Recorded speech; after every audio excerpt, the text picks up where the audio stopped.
Shabbat Shalom. Shabbat Shalom. We got a couple other families to be joining us here shortly. We'll go ahead and get started. They'll make their way in.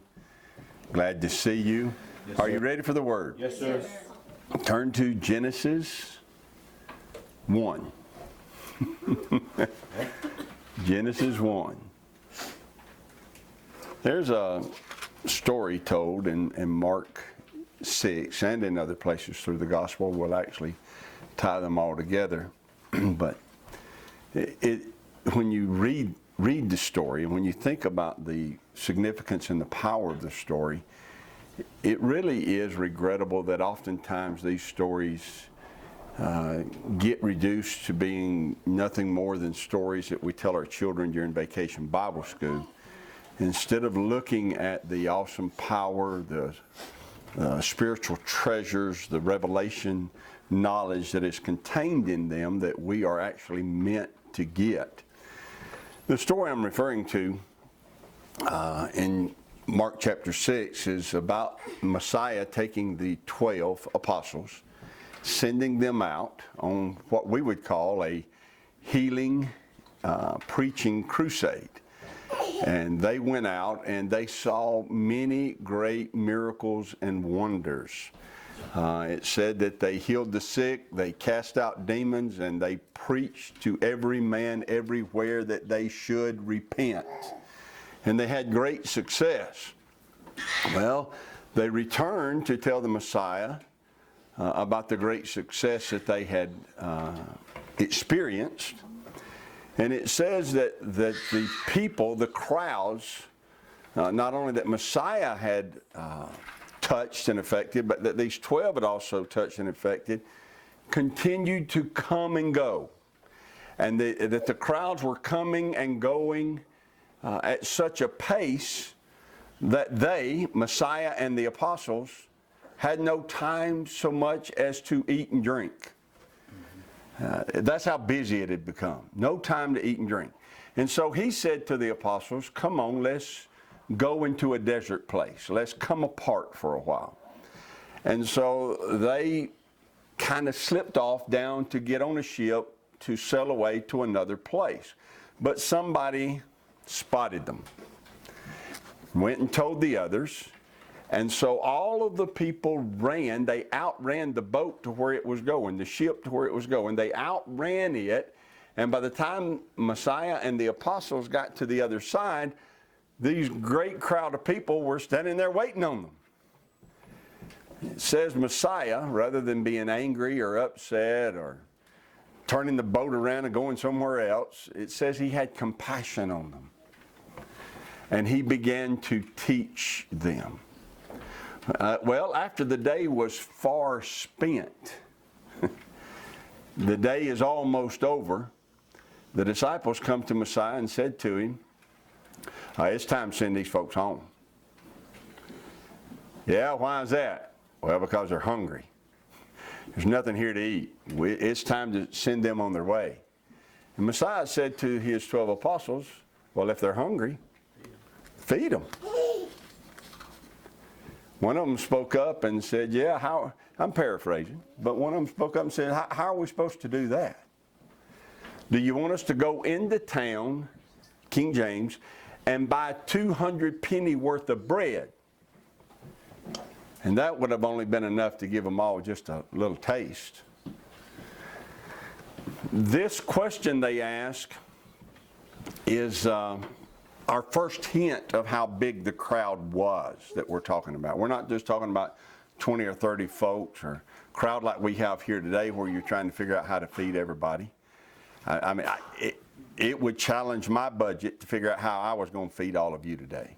See, but we're talking about a crowd much bigger than that when they said 200 penny worth. We're later told that there were 5,000 men who ate that day.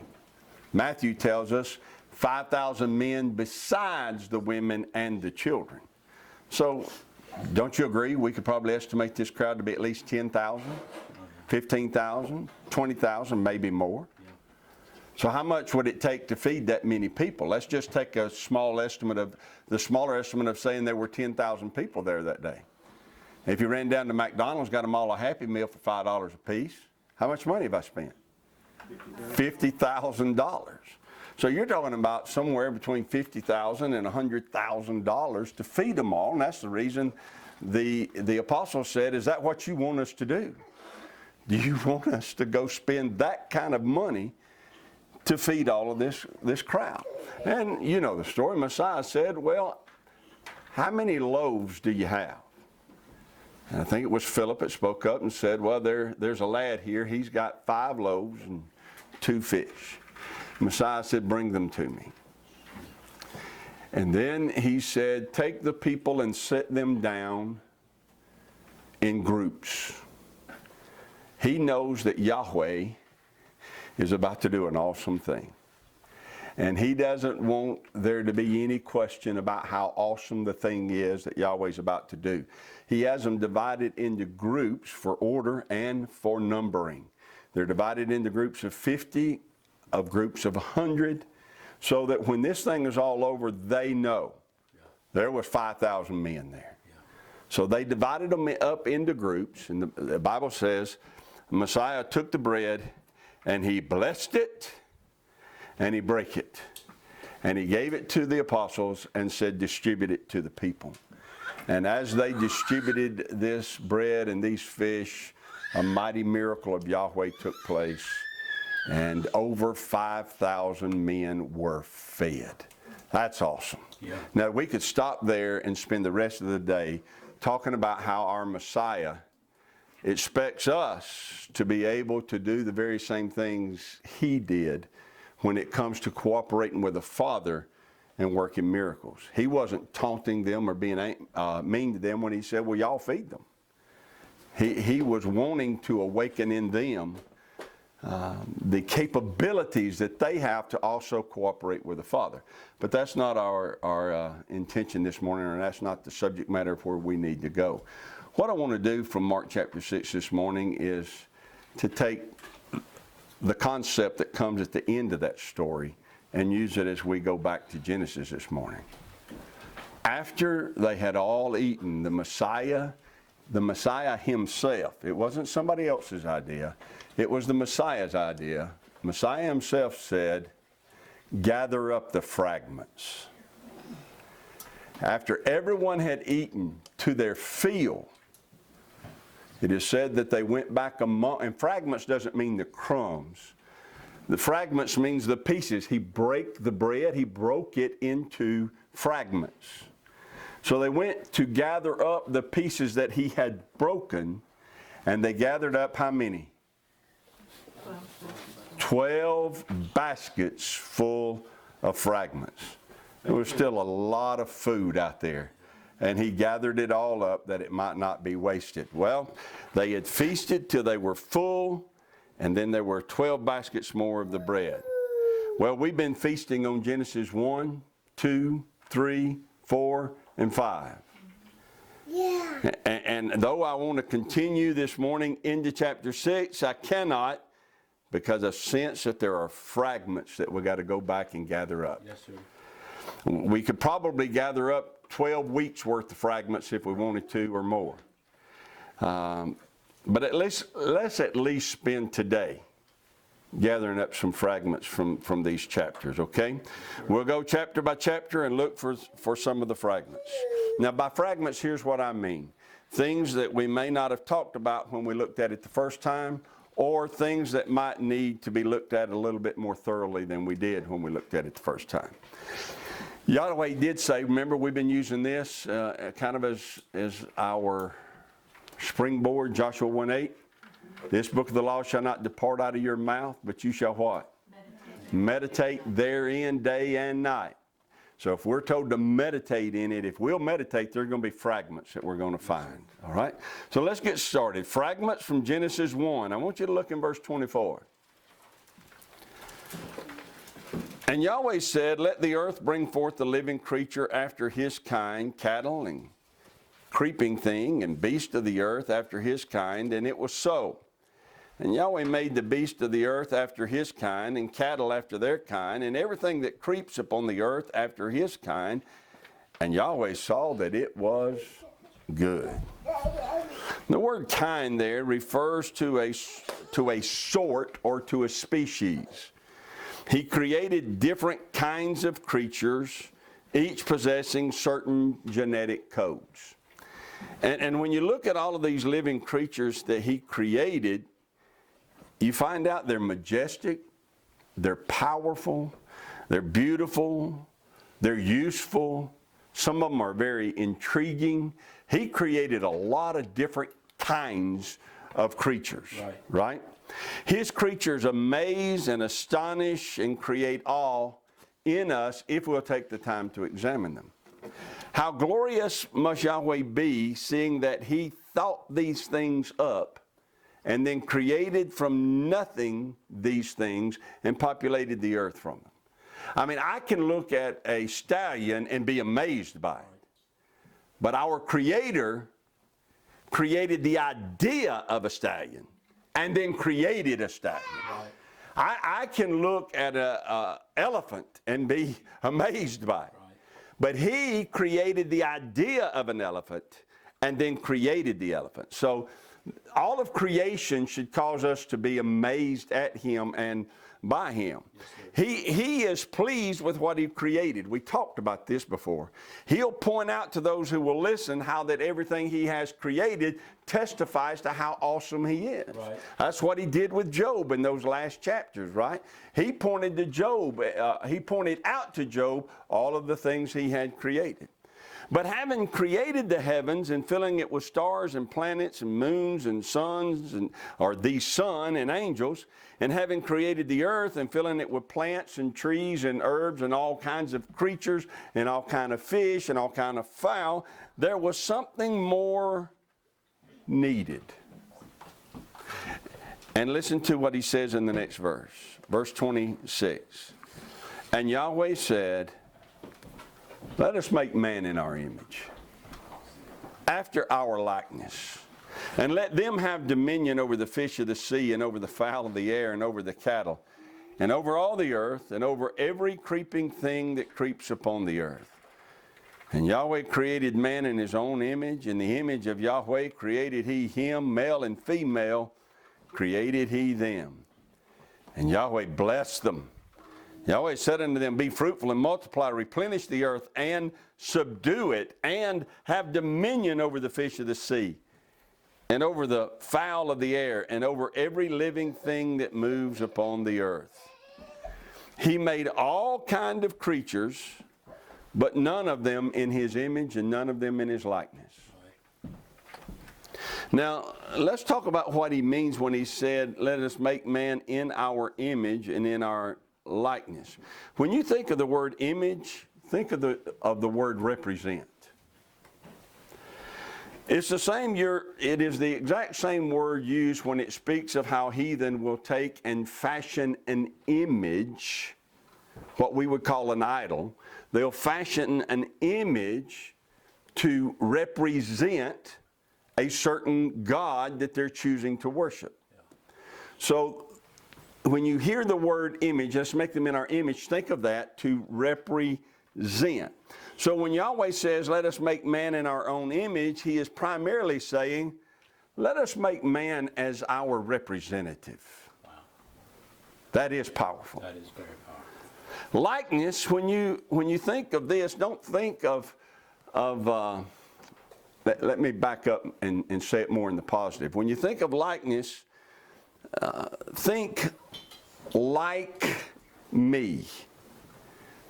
He didn't create man to look like him. That's impossible. He's a spirit, right? He has not form. He didn't create man to look like him. He created man to be like him. Wow. Let's make man to represent us and to be like us. So read it again, verse 26. I just said it, but listen to it. Verse 26, let us make man. He will be my representative. He will be like me. Now, once he did that, notice the first two things he does. One, he gives him dominion. He doesn't say, now look, I'm going to put you in this awesome place that I've created, and one day I might put you in charge of the puppies. No, he had created somebody to represent him and somebody to be like him. It's who they are in their very essence. And so immediately when he has created Adam, he gives Adam dominion over everything. That is, when he created man, he was as confident that man would do what he was designed to do as he was that the eagle could fly, or that the fish could swim, or that a stallion could run. He was confident in man because he immediately gave him dominion over all the earth. What does that say about us when we think we're too weak to even have dominion over our own bodily cravings, or bodily desires, or bodily lust? Yahweh created us to have dominion over everything, and we're struggling with having dominion over our own selves. We are made as His representatives, and we're made like Him. So the first thing Yahweh did was, He said, I give you dominion. He actually said there, we saw it, subdue it and have dominion. Subdue it and have dominion. Let me translate that for you. Here is everything I created. Go out there and conquer it and bring it under your authority. Subdue it means go conquer it. Dominion means bring it under your authority. Wow. Wow, that's right. He created us to be strong, valiant, brave, powerful. Yes, sir. That's the reason that the more and more you see the world turning away from Yahweh, Right. the more and more you see the influence of Satan over mankind, the more and more you see men and women becoming weak and sickly victims who need safe places to protect them from hard words. I'm serious. Yeah. You look around. It's getting harder and harder to find a man who is a man. Right. And harder to find a woman who is a woman, as she was designed to be. But the greater the influence of Satan in the earth, the weaker man becomes. The greater influence of Yahweh in the earth, the stronger mankind becomes. He created us to conquer and to subdue. At 80 years old, Caleb said to Joshua, give me this mountain. It was infested with giants. Yeah. Caleb didn't say, give me some folks to help me go get that thing. He said, give it to me. Yeah. I'll go get it. Yeah. Right? Right. Moses stood before Pharaoh and pointed his finger at him and said, thus saith Yahweh, let my people go. Folks, these are folks who Hebrews 11 said knew how to subdue kingdoms by faith. They knew what it meant to subdue and to have dominion. We need to get this back. Messiah took up a whip and ran people out of the temple. Right. That's a man, right? David said, I can run through a troop. I can leap over a wall. 1,000 may fall at my side, 10,000 all around me, but no harm will come to me. Right. See, that's a man. Right. John the Baptist stood in the face of Herod and said, it's not lawful for you to have your brother's wife. That's a man. Yes, sir. We get afraid to speak up at a family luncheon. We got to learn that Yahweh created us to subdue and have dominion. He created us to be strong, not weak, brave, not fearful. He created us to represent Him and to be like Him here. The first thing that Yahweh did was give Adam dominion. The next thing He did was He brought all of the beasts of the field and the fowl of the air to Adam to see what he would name them. Yeah. Not to suggest what he should name them, To see. but to see. I gave you dominion. Here they are. You name them. Yeah.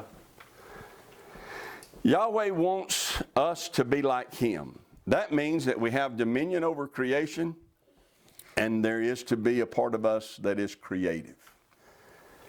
You have to be creative to come up with names. Yeah. Names for everything that fits what you're naming requires creativity. Right. Right. Come on. How many of you struggled when it came time to name your child? You wanted to make sure it fit. Right. Well, all of creation is coming in front of Adam. And he is finding names for these things that fit. The creative side of Yahweh that is in him rises up. And he begins to pronounce name upon this one and that one and that one. And then it says in Genesis, and whatever he named it, that was the name thereof. Yeah. Wow.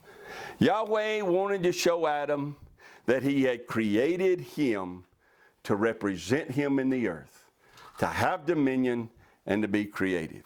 Well, that's a fragment that we didn't eat when we first went through Genesis 1. Right. That we need to make sure we gather up before we move on. We didn't evolve from an amoeba. We didn't come from some primordial slush. We were created by Yahweh, not like all of his other creations. No, we were created in his image and made in his likeness. Psalm 8 says this. He said, what is man that thou art mindful of him, and the son of man that you visiteth him? He said this after he said he had beheld the stars and the heavens. And he said, what is man? Well, notice that his answer was not, well, in comparison to everything else you created, we're nothing.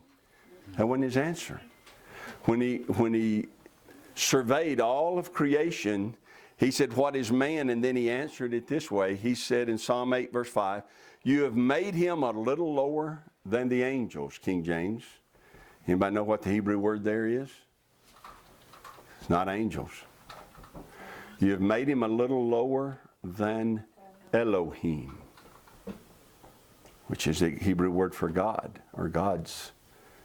He said, you have made him a little lower than Elohim's, and you have crowned him with glory and honor. You made him to have dominion over the works of your hands. You have put all things under his feet, all sheep and oxen, yea, and the beast of the field, the fowl of the air, and the fish of the sea, and whatsoever passes through the paths of the sea. O Yahweh, our Adonai, how excellent is your name in all the earth.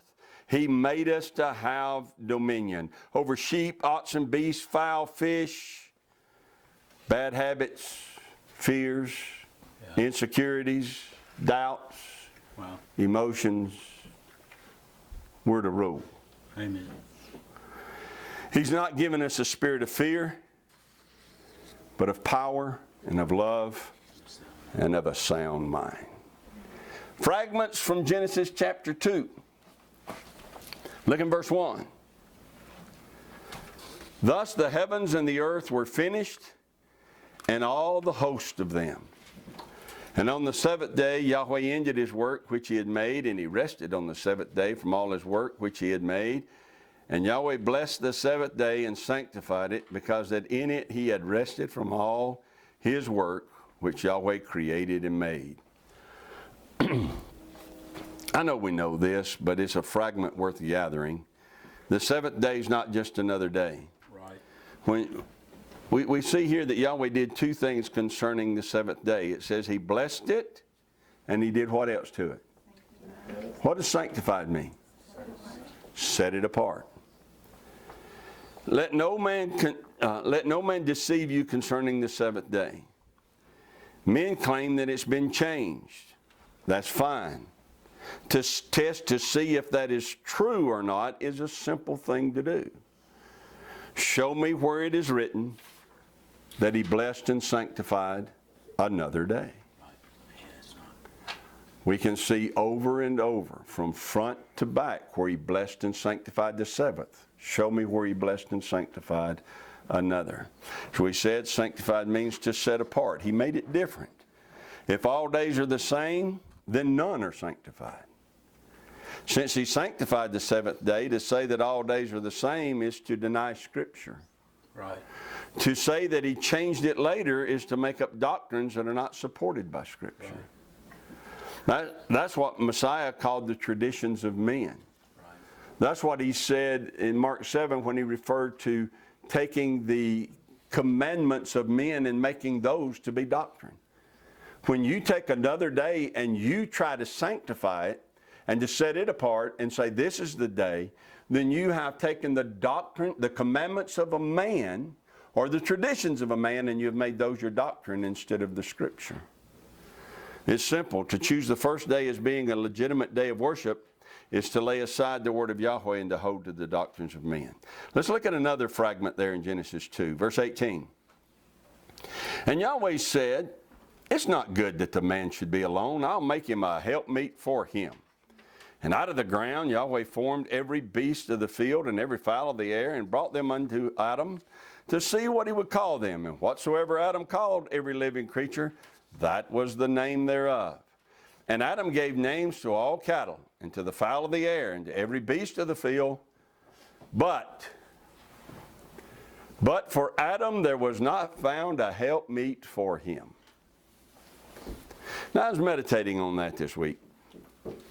When I read these things and then start playing them back through my head, what I try to do is imagine it. I like to put myself in the story and try to picture what it would have been like to have been there, right? Well, as I did that, yesterday I saw an intimacy between Yahweh and man that I'd never seen before.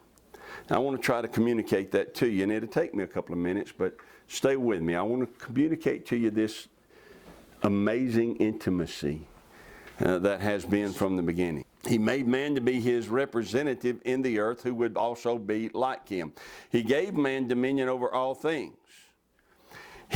Man now is living in a creation that Yahweh had declared everything about it to be good.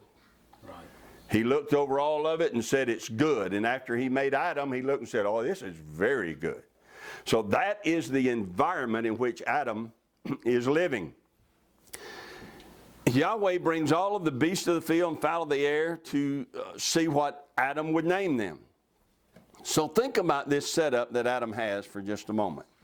He is surrounded by all of creation that he now has dominion over, and he has been given from Yahweh wisdom, power, and authority to rule over it.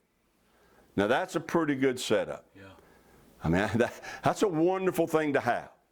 He is standing in the midst of a very good, which means absolute, perfect, wonderful creation.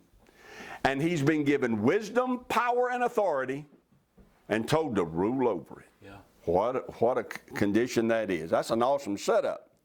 But there is a problem. And the problem is he doesn't have a helpmeet. Yahweh said it's not good for him to be alone. He needs a helpmeet. Now, listen to me closely here. This is going to be very important. It's not so much that Adam needs help. He's equipped to do what Yahweh put him there to do. He doesn't need help, but he does need a helper. Pay attention there now.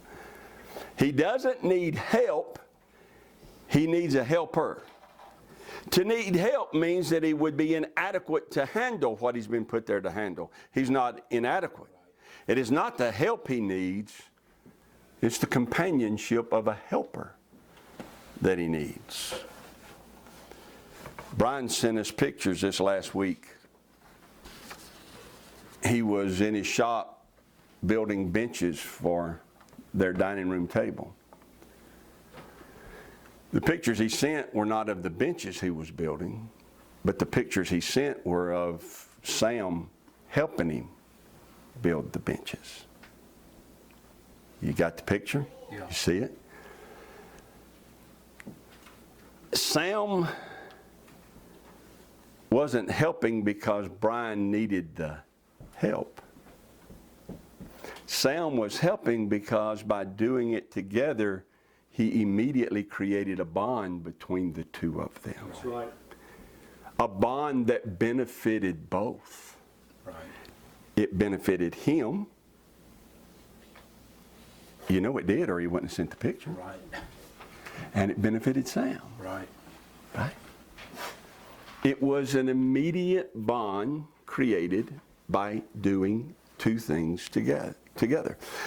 Doing one thing together. Adam is made to see that though he may not need help per se, this whole exercise in naming the animals, it was meant to cause Adam to see he may not need a help per se, but he does need a helper. He saw a buck and a doe. Yeah. He saw a goose and a gander. Yeah. He saw a stallion and a mare, a bull and a heifer. He watched all of these things go by.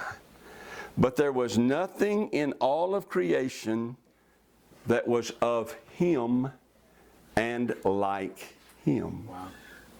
So Yahweh put Adam into a deep sleep, made him a surprise. And when Adam woke up, he loved the surprise. Yep. And he said, this is bone of my bone. This is flesh of my flesh. I'm going to call her Isha because she was made of Ish. I'm going to call her woman because she was made out of man. He loved this surprise. He thought it was awesome having this helper. Help meet for him. That phrase, help meet for him, in Hebrew, here's what that means. One who stands with him, over against him, to surround him, aid, and assist him in everything he's doing. In other words, to be there with him. Right? It was wonderful. Adam loved it. Then she listened to a serpent. She saw the tree that it was good for food. Now I do have to pause here before I continue with the story, parenthetically. When I read that this week, I just had to chuckle. It says, when she saw the tree that it was good for food, she saw it. I think it is only fitting that she saw it. I think it points out very early the difference between men and women. Men can walk around something all day long and never see it. That's true. Amen.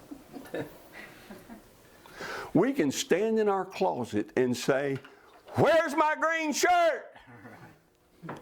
It's hanging in the closet. No, it's not. Well, yes, it is. I'm standing in the closet. I'm looking. The green shirt's not here. In walks wife, reaches right in front of you, pulls it off the hanger, and hands it to you. Yeah. You look right at it. Yeah. Come on, and never see it. Right. I can imagine conversations. I can. Hey, Adam, did you see that tree in the midst of the garden? What tree? That one that's right out there in the middle of the garden. No, I ain't seen no tree. You went through the middle of the garden 17 times yesterday. You telling me you didn't see it? I didn't see it. Right. So I'm not surprised when I read, Kavah saw the tree, and it was good. Now back to our main point about her being Adam's helper. She did what she knew that she was not supposed to do. She was deceived, and she made a huge mistake. She ate from the tree that was forbidden. Adam was not deceived. She offered it to him, and he ate also. And once he had, chaos ensued. Both of them then began to reap the consequences of the choices they had made. To Adam, Yahweh said, cursed is the ground for your sake. That does not mean I'm going to put a curse on the ground because of what you did. That's not what that means. It means that because of what you did, a curse is coming on the ground. The curse is coming because of a choice you made, Adam. And then to the woman, Yahweh said, you're going to have pain in childbirth. Your desire will be to your husband, and he shall rule over you. Look at Genesis 3:16. Isn't that what it says? You will have pain in childbirth. Your desire shall be to your husband, pain or sorrow, and your desire shall be to your husband, and he shall rule over you. Yes. Is that what it said? Yes. Can that be true? Maybe in some older manuscript, the phrase, he shall rule over you, is not really there, reckon? No. Maybe it got mistranslated and should have said, and you shall let him think that he rules over you. No. No. Yahweh said, and he shall rule over you. And again, it's not a punishment, it's a protection. Right. Well, they both reap the consequences of their decision. And Adam, when you go back and look at it and see how it started and how it ends up, Adam's got a right to be angry. He does. I mean, angry at himself, yeah, he messed up too, but angry at her. Yahweh said, because he listened to her. Now, you know what that means, right?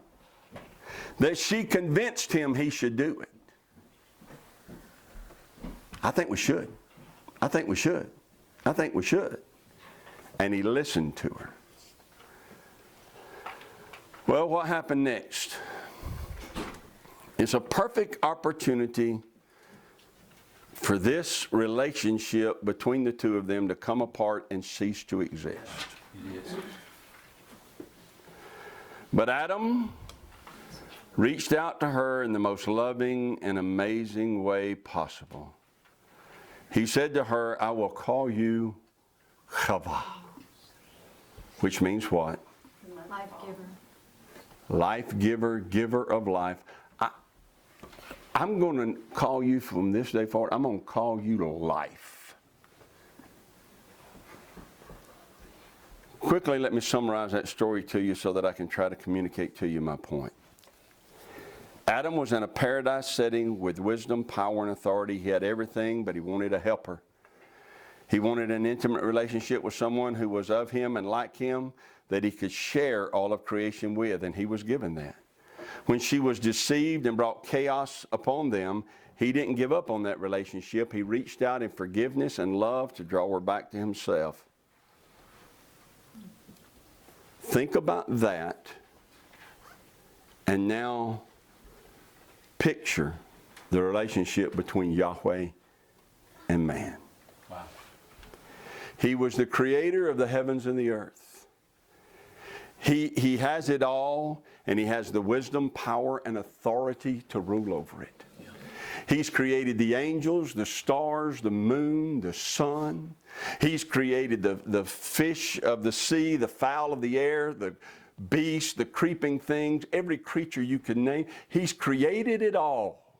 And he's got the wisdom, the power, and the authority to rule over it. He doesn't need any help. Whew. But he wanted a helper. Yeah.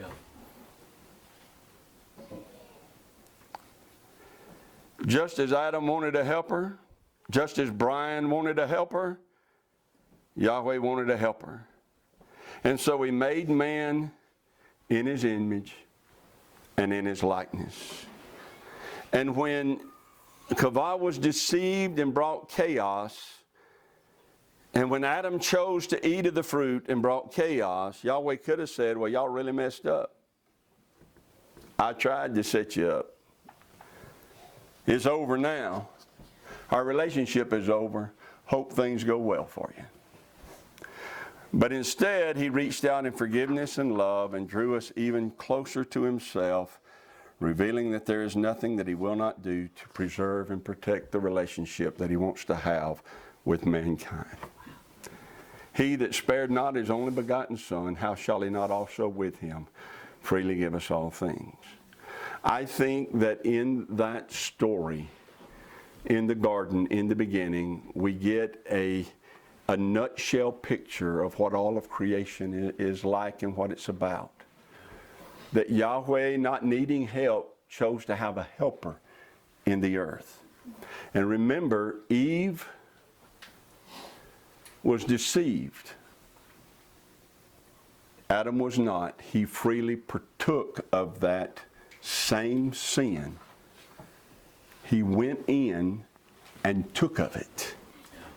And then he called her life and drew her to himself. Mankind sins when he is deceived. The Messiah came and he was not deceived. But he took all sin upon himself and became sin for us, that the Father might forgive us and draw us back into that relationship, and that he might give us life. That is a fragment in Genesis that we don't need to leave behind. Amen. Fragments from Genesis chapter 3. Genesis 3 verse 1. Now the serpent was more subtle than any beast of the field which Yahweh Elohim had created. And he said unto the woman, Yea, has Yahweh said, You shall not eat of every tree of the garden? I want you to focus on that one word, subtle. The serpent was more subtle. More subtle. The Hebrew word translated subtle is the word arum, A-R-U-M, arum. The root word that it comes from is aram, A-R-A-M. A-R-A-M means to make something bare or to make something naked. So, for the serpent to be the most subtle, the most arum, it means that he's skilled at exposing somebody in the most embarrassing way. That's his specialty. He was more arum than any other creature. Now, if he's more arum than any other creature, I see that that could mean at least two things. Number one, it could and no doubt means he is extremely skilled at deceiving people so that he can deceive them in embarrassing ways. That's exactly what he did to Kavah. He deceived her and exposed her and embarrassed her in front of her husband and in front of her Creator. He's a master at that. But listen to what I also hear it saying. He's more subtle than any other. It could also mean he's the most exposed creature who ever lived, and he lives now in total embarrassment. Wow. He was in the heavenlies. He had a high estate. He made a stupid decision that he could overthrow Yahweh. A creature overthrowing the Creator. How absurd. Right. He got exposed. He got embarrassed. Messiah said, I saw Satan fall like lightning. It wasn't no huge heavenly war that took place. The instant that he decided to rebel against Yahweh, it was over for him. Right. He got exposed for being a creature, not a creator. Right. And he was cast down naked for all of the universe to see. His fall was so fast it had to embarrass him. His nakedness got exposed. Yeah, it's true he deceived Kavah. It's true that Adam and Kavah were both naked and ashamed. But the most naked of all of Yahweh's creatures is Satan himself. Fragment number 4. Fragments from Genesis 4. I think this is where we will close. Genesis 4:17. And Cain knew his wife, and she conceived and bare Enoch. Where did Cain get his wife is not a question that should be taken lightly. Those who consider this question have to proceed with a great deal of caution, humility, and reverence. The truth is, we're left to seek the answer to this question where the answer must be inferred because it's not plainly written in Torah. It is written in the Apocrypha, but it's not found in Torah, or it's not found in Genesis. So, using Torah, there is no answer given, and where no definitive answer is given, again, we have to use a lot of caution and speak with humility. When I saw that Cain married his sister, and that's what I declared unto you, I need to make clear that if that answer caused you to wrestle internally, it does me too. So let me take just a moment to gather up the fragments and point out to you why I wrestled with that answer and why I settled upon the answer that I came up with. Why I wrestle with that answer. I wrestle with that answer because of the prohibition of it found in Leviticus 18. If you look in Leviticus 18, I'm going to give you a moment to turn there. I want you to look at it. Leviticus 18:9. The nakedness of your sister, the daughter of your father or the daughter of your mother, whether she be born at home or born abroad, even their nakedness thou shalt not uncover. That's King James Version for, you will not have sexual relationships with your sister or your brother. You will not enter into a marital relationship with your sister or your brother. That's Torah. And I believe that Torah has always existed even before it was written down. Right. Abraham tithed before the command to tithe was written down. Right. Cain and Abel brought sacrifices before it was written down they were to bring sacrifices.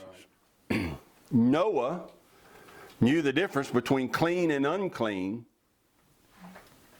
before it was written down. Right. So I've had to wrestle with how Yahweh could say that in Leviticus 18 not to have relations with your sister or your brother, and yet create a situation in Genesis 4 where it would be necessary for that to take place. I gave you a hint last week or week before last. I gave you a hint that I was struggling with it when I said, if it bothers you that this is the way it was, then create your own universe and come up with a better way to do it. That was my feeble attempt to communicate to you that I see how this scenario could cause internal struggles. I do believe that Cain married his sister, but I still wrestle with that answer. And I wrestle with it because of the command in Leviticus 18. I know that Yahweh is always righteous and that it's impossible for him to do that which is unrighteous, and to break Torah would be unrighteous. So allow me to tell you how I came to the conclusion that I came, which is Cain married his sister. I gave you that was my conclusion. Let me tell you how I got there. I got there, number one, because it's impossible for there to be any other people on the planet other than Adam and Kafah and their descendants. It's impossible. His wife could not have come from another group of people that Yahweh created. How can I say that? Go to 1 Corinthians 15. Verse 21. For since by man came death, by man came also the resurrection of the dead. For as in Adam all die, even so in Messiah shall all be made alive. For as in Adam all die. Every living human being came forth from the loins of Adam and developed in the womb of Kavah. When we're talking about the redemption of mankind, the issue is traced back to that one couple, Adam and Kavah. There wasn't another group of people who didn't sin, or there wasn't another group of people who need to be included in salvation. All of mankind came forth from that one couple, Adam and Kavah. Those in need of salvation are the children of Adam, not Adam and 12 other couples that happen to be on the earth. So the first thing I settled in my mind was it was impossible for there to be another family for Cain to choose a wife from. So now the answer gets narrowed down. The choices for an answer get narrowed down. The second thing that I determined was that though Torah always existed and always will, its commands are dynamic, not static. Now, I want to be very careful here when I say that. And I want you to follow me. Don't make it say something I'm not saying. Just listen carefully to me. There are commands about sacrifices that cannot be followed at this time because there is no temple. That doesn't make those commands obsolete. It doesn't make them wrong. It doesn't mean they've gone away. It just simply means that presently those commands cannot be followed because there is no temple. So here's what I considered when I considered Cain's wife in light of the command, the Torah command in Leviticus 18. Why did Yahweh tell us not to eat certain animals? They're unclean. They're unclean. What does that mean, they're unclean? Not good for you, not healthy. Not good for you. These animals that Yahweh said they are not food, He called them unclean. He said don't eat them. He said don't eat them for this reason. It's dangerous to eat them. They will bring about sickness and disease if you eat them. Medical science proves that out. Right. So that's the reason that command always stands. Period. Period. Before it was ever written down, to eat those things was dangerous. Noah knew that. Right. It's dangerous to eat those things. Adam knew that. Seth knew that. Methuselah knew that. Enoch knew that. It's dangerous to eat those things. After it was written down, they're still dangerous. Right. The death, burial, and resurrection of the Messiah does not make eating those things undangerous. Right. Is undangerous a word? Not dangerous. It's still dangerous. Right. Right? Because they're contaminated. They are unclean. All right, so why did Yahweh tell us not to eat certain animals? It's dangerous. Why did Yahweh tell us in Leviticus 18 to not marry our near of kin? Because it's dangerous. There are now dangers of doing that. The genetic code has deteriorated over the years. And slight altercations or inferiorities that can be found in a genetic code get amplified through inbreeding. Right. A slight imperfection becomes a major imperfection in inbreeding. Right. We know this from animals. That's the reason you see so many issues with thoroughbred dogs and the like. Too much inbreeding. Right. And the genetic, what's the word I'm looking for? The imperfections get amplified over and over and over and over and over until you've got a major problem on your hand. Well, it's the same way with humans. But it was not so in the beginning. There was no deterioration in the beginning. The DNA was precise and perfect. Two kinds of cattle can make all kinds of cattle. Two kinds of dogs can make all kinds of dogs. Because there was no danger for Cain to marry his sister, it was not forbidden for him to marry his sister.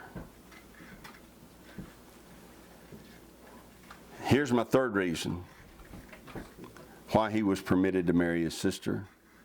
He was permitted because it was necessary. Right. When it was no longer necessary, it is no longer permitted. Right. When it was no longer necessary and when it became dangerous, it was prohibited. Well, that's how I arrived at my conclusion. The other alternatives to Cain marrying his sister, I have a greater problem with. I have a greater problem with believing that there are other people on the planet I cannot accept that theory, so I'm hold to it. I can't hold to it.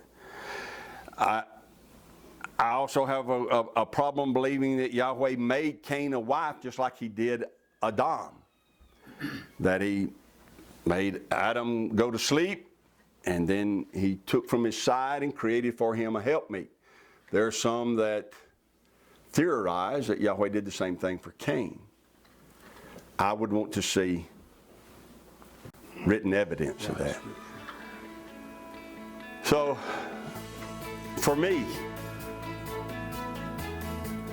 I have had the same internal struggles that you do, but that's how I came to the conclusion that I came to. Yahweh bless you and keep you. Yahweh make his face shine upon you and be gracious to you. Yahweh lift up his countenance upon you and give you peace. As his name is put upon you, so shall he bless you.